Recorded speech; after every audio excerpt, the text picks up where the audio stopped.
criminalmente condenadas pudessem voltar para suas casas ou, no mínimo, responder pelos verdadeiros crimes que elas cometeram e não sendo usadas de forma a criar um símbolo de perseguição. Bom, parece que o Congresso não ouviu. Centenas de milhares de pessoas foram para a Avenida Paulista no domingo, justamente por perceber que hoje nós temos no Brasil uma Suprema Corte que não faz o que ela foi criada para fazer, que não respeita a Constituição, que não julga de forma imparcial. E qual é a resposta que esse Congresso dá para a maioria do povo brasileiro? E quando eu digo maioria, eu não me refiro apenas às pessoas que estavam na Avenida Paulista. Eu me refiro a uma avaliação que o Poder Data fez, que diz que apenas, e eu repito, camaradas e amigos, apenas 12% da população brasileira aprova o STF. E aí, como recado que nós vamos dar ao povo brasileiro, é aumentar mais ainda o poder, a força desta instituição que foi sequestrada, está sendo usada para nos perseguir? É essa a mensagem que a gente vai passar para o povo brasileiro? Então vamos lá, vamos analisar se realmente o que a gente está fazendo é o que o brasileiro quer. Eu vou dizer para os senhores algumas estatísticas e alguns fatos recentes. Brasil piora em ranking de corrupção da Transparência Internacional e tem a pior nota da série histórica. Sabe por que nós temos a pior nota da série histórica em corrupção? Por que o Brasil caiu em corrupção? Porque o ministro do STF está liberando todos os corruptos, o Dias Toffoli. E o que nós vamos fazer? Nós vamos criar 160 novos cargos para o Dias Toffoli, com o nosso dinheiro. Tem mais. Brasil recua 6 posições em ranking de democracia, aponta The Economist. Sabem por quê, meus amigos, que o Brasil caiu 6 posições no nível de democracia? Porque o Alexandre de Moraes está censurando o povo brasileiro, derrubando plataformas sociais, de rede social e prendendo pessoas sem o devido processo legal. Saiu na maior revista do Reino Unido. E qual é o recado que a gente passa para o nosso país? A gente vai premiar o Alexandre de Moraes com mais 160 cargos. Aí, agora, sério, eu queria a atenção dos amigos e do presidente. Tem uma coisa que eu não entendo. O Instituto Ranking dos Políticos fez no mês passado uma pesquisa de opinião nossa, de todos que estão aqui, sobre o que nós pensamos do STF. E na pesquisa de opinião, que é anônima, ou seja, o nome não é citado, 55% de vocês que estão aqui acham que o STF é ruim ou péssimo. Peraí, eu não estou entendendo. 55% considera o STF ruim ou péssimo, Marcon? Mas chega aqui e vota para criar 160 cargos para essa instituição que está nos perseguindo? Isso não faz sentido. 60% acredita que o STF está invadindo as nossas atribuições. E aí o que a gente faz? O que a gente faz, Capitão Alden? Sabe o quê? A gente vai lá e cria mais 160 cargos para o nosso STF, que custa ao nosso Brasil hoje quase 2% do nosso PIB. E aí eu não consigo entender, sinceramente, amigos. Outra notícia. STF vai pagar indenização de até 10 mil para juízes auxiliares, mas nega haver gasto extra. Juízes auxiliares, como aquele juiz que falou que é para usar a criatividade, para censurar a Revista Oeste. Sabe esses juízes? Vão receber mais 10 mil. Sabe aquela expressão, você está dando a corda para aquele que quer te enforcar? É isso que nós estamos fazendo. Nós estamos dando o fuzil e a bala para quem quer acertar um tiro na sua testa.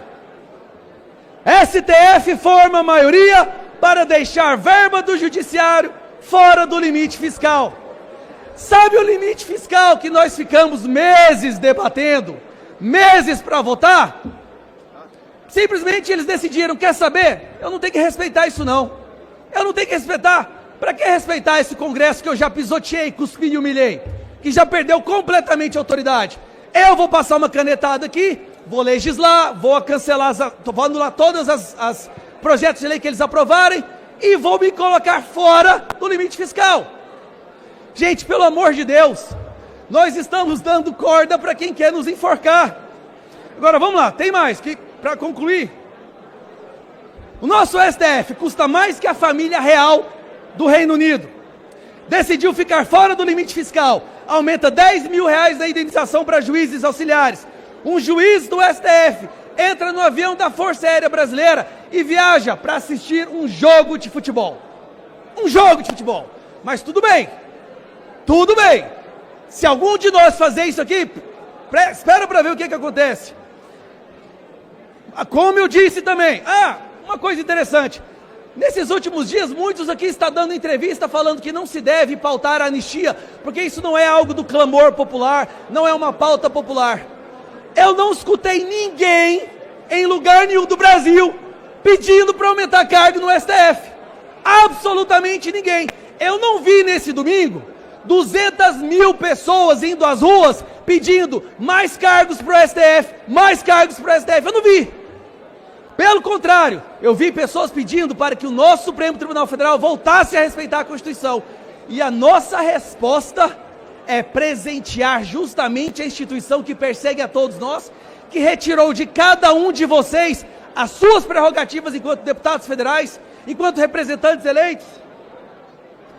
Bom, foi dito hoje que uma das prioridades desse governo agora é acabar e lutar contra a criminalidade. Porque, acredite ou não, botaram um criminoso da presidência, a criminalidade voltou a subir. A criminalidade do Brasil está subindo, não é por falha da polícia, não é por falha da segurança pública, é porque a polícia prende criminoso e a nossa justiça solta. Gente com 35 passagens da polícia está solto andando por aí. O maior líder de um esquema de corrupção que o mundo já viu está sentado na presidência. Ou seja, a criminalidade no Brasil hoje está explodindo porque aqueles que deveriam condenar estão soltando criminosos para prender idosas com Bíblia na mão. E aí a resposta do Congresso ao povo brasileiro é dar mais cargos ao Supremo Tribunal Federal. Tem dias que eu sinto vergonha de estar aqui, me desculpa, mas tem momentos que eu sinto vergonha. É só isso que eu tinha para falar, presidente. Da anistia aqui nessa casa. Vamos lá. Senhor presidente, o brasileiro acostumou a estar em guerra. E a nossa bandeira fala ordem e progresso. Mas não tem como atingir isso sem paz. E o brasileiro, ele não consegue atingir nenhum outro direito, como segurança, transporte, saúde, senão a paz. Hoje, nós estamos em um país que basicamente se tornou um narco-estado. Se você duvida de mim, vai até o Rio de Janeiro e fale mal do Comando Vermelho. Vá até São Paulo e fale mal do PCC. Eu só não falo mais dessas organizações aqui, porque eu não tenho a caneta para poder enfrentá-los. Mas quem deveria enfrentá-los, que é o Poder Executivo, que tem o orçamento da segurança na mão, como por exemplo o governo Lula, ele aplicou somente 10% do Fundo de Segurança para o combate ao crime.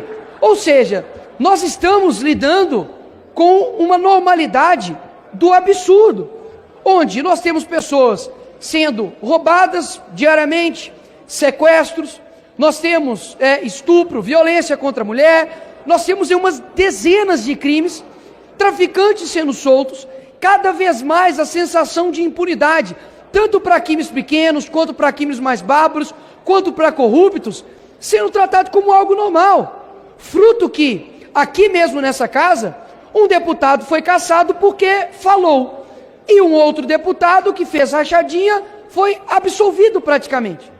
Qual que é o recado que o poder brasileiro, seja legislativo, executivo, judiciário, está dando para a população brasileira, para o jovem principalmente? Jovem, vale a pena ser bandido nesse país. Afinal de contas, de onde eu venho, o moleque ganha seus 100, 50 reais para poder ser aviãozinho do tráfico. Por que ele vai ficar na escola que não tem infraestrutura, que gente fica fumando maconha dentro da escola, onde não tem nenhum incentivo ao estudo, sendo que lá fora o crime abraça ele? Nós estamos plantando uma semente muito ruim para esse país. E vai chegar um tempo, hoje é 8 de abril de 2025, vai chegar um tempo que, se os nossos governantes, principalmente o presidente da República, que tem a caneta na mão, não dá um cavalinho de pau nesse país, este país vai entrar em colapso, porque uma hora a água vai bater na bunda de todo mundo. Daqui a pouco vai ser filho de fulano de tal que tomou um tiro de bala perdida, vai ser o fulano de tal que é rico, influente, que teve sua filha sequestrada, vai ser um outro que sofreu um crime bárbaro. Aí nós vamos abrir o olho para o que está acontecendo no nosso país. É inacreditável as manchetes que a gente vê dia após dia. E a nossa justiça está preocupada com o quê? Sinceramente, juiz da Suprema Corte ficar fazendo ensaio fotográfico, pô, primeiro que estava parecendo, me perdoe, mas aquilo dali, a estética é a estética de fotos de ditadores. Pega Mussolini, pega Napoleão Bonaparte, é a mesma coisa. Segundo, Gilmar Mendes dando entrevistinha, falando sobre a opinião política dele sobre o dia 8. Você é o quê? Comentarista político? Não sabia não. Abre um programa, pô. Barroso, exigindo, pastor Marco Feliciano, exigências do camarote da Sapucaí, virou estrela agora, fazendo live com o Felipe Neto. Ou seja, que tipo de exemplo a nossa Suprema Corte está dando para todo mundo? De que vale a pena não cumprir a sua função aqui nesse país. Vale a pena ir pelo atalho, afinal de contas, hoje mesmo aqui, essa casa aprovou com urgência mais 160 funções no STF para assessor, que vai gerar um custo para você de 22 milhões em 3 anos. É o mesmo STF que custa 1 bilhão de reais aos cofres públicos. Por que essa casa, a primeira urgência que foi votada aqui, foi Dia Nacional do Axé? Nada contra o Axé. Daqui a pouco eu vou falar que eu sou axefóbico. Não sou axefóbico. Mas, pô, essa é a prioridade do nosso país. A gente não está tendo taxa de alfabetização, um lixo. A nossa saúde, todo lugar que eu vou, as pessoas estão morrendo em fila de hospital, estava faltando insulina. A nossa educação está indo para o ralo. Segurança pública, o policial tem que lutar hoje com o bandido e com a mídia ao mesmo tempo e contra o juiz. Não tem ninguém com culhão nesse país para poder ir acabar com a audiência de custódia, não. PEC de segurança pública, mandaram para cá uma tragédia, simplesmente colocando como se a polícia de governo, na verdade de Estado, se tornasse uma política de partido político. Que loucura é essa? O que vocês estão fazendo com aqueles que saem todos os dias para poder defender a sua vida? Agora, você chega na audiência de custódia, e aí, como você foi tratado? Você está bem? O policial, a algema estava muito presa? Escuta, brasileiro não aguenta mais a impunidade contra criminosos. Vagabundo tem que se ferrar e ponto, acabou. Ai, mas teve boas condutas. Parabéns, uma palma e meia para você. Dosimetria da pena. Teve lá o seu latrocínio, roubo seguro de morte. Pegou 12 anos de cadeia, menos do que o pessoal do dia 8, né? Mas enfim, pegou 12 anos de cadeia, vai cumprir os 12 anos. Agora, o que acontece? Você tem hoje pessoas que não somente traficam, acabam com a vida dos outros, e daqui a pouco está no semiaberto, está cometendo crime de novo. E pior, tem pessoa que quebrou estatais nesse país, pessoas que destruíram patrimônios nossos em termos financeiros, e que hoje é presidente da República, que hoje é ministro de Estado. Ou seja, se eu sou um jovem que não tenho nenhum norte, nenhum princípio, não tenho nenhum sentido de vida, eu também vou pro caminho do crime. Vai que eu viro presidente. Vale a pena, não é não? Mas é claro que eu não vou escolher isso, porque afinal de contas, a gente tem um país a prezar. Só que olha aqui o que eu estou falando. O brasileiro está ansiando por um Bukele, pô. Lá em São Paulo mesmo, Derrite está botando para torar lá. Eu não tenho dúvidas que o primeiro candidato à presidência que falar, pessoal, vou falar uma coisa para vocês. Saúde é importante, educação é importante, tudo isso aqui é importante. Mas para ter isso tem que ter paz. O brasileiro não tem paz um segundo para fazer absolutamente nada. São Paulo é a capital dos carros blindados. Se você tem dinheiro nesse país de forma justa e séria, sabe o que vai acontecer? Primeiro, o Estado vai arrancar 27,5% seu. Depois vai te lotar de imposto e você vai ser o verdadeiro preso. Porque você tem que colocar a câmera de segurança na tua casa, você tem que andar com segurança, você tem que blindar o seu carro. Enquanto o cidadão comum, ele não pode ter o porte de arma, ele não pode se defender. Se alguém hoje entrar na tua casa, o que você faz? Você no máximo vai pegar um pão velho que está lá e vai tacar na cara do cara. Você não consegue fazer nada. Enquanto isso, ministro do STF anda com segurança armada, tá? Não é com livro e com poesia, não. Ah, vou te roubar. Aí começa a ler, né? Luiz Camões. Não, não tem dessa. Ele simplesmente tem um plano para esse país. Ou seja, o que eu estou falando aqui é para você aí que está me ouvindo, tira seu tempo para poder assistir um vídeo, e eu não subestimo o poder da nossa comunicação e da nossa voz. Sabe por que eu não subestimo? Porque se o mal, ele chegou ao poder, de duas uma. Ou eles são muito melhores que nós, ou nós somos piores do que eles. E eu não acredito que as pessoas vão continuar tomando as mesmas decisões para esse país. Eu espero que um dia o bem seja tão maior do que o mal, que se o malandro soubesse que era bom ser bom, o malandro seria bom só de malandragem. Eu espero que um dia chegue isso no Brasil, de que, por exemplo, você chega para deputados e fala: meu amigão, deixa eu te falar uma coisa, não precisa fazer mais sacanagem com emenda não, você vai ter a tua emenda para você trabalhar, porque quando o hospital está funcionando, sua cidade está funcionando, a segurança está funcionando, tudo funciona, você não precisa fazer sacanagem. Tem ministros de Estado que realmente sejam técnicos, tem pessoas no judiciário que realmente façam justiça, é isso que a gente anseia, mas não tem como ter isso sem paz. Ou seja, a primeira coisa que esse país precisa fazer, esse Congresso precisa colocar como prioridade, o Presidente da República precisa colocar como prioridade, chama-se paz. E paz, muitas das vezes, se alcança com guerra. Quer combater o crime organizado? Não é com projeto de lei, não é com, com ONG, não. É com pancada, é com tiro no lombo mesmo. Para mim, quem tem que estar na cadeia não é pipoqueiro ou sorveteiro, não. Quem tem que estar na cadeia é criminoso, traficante, é isso que o brasileiro quer, pode ter certeza.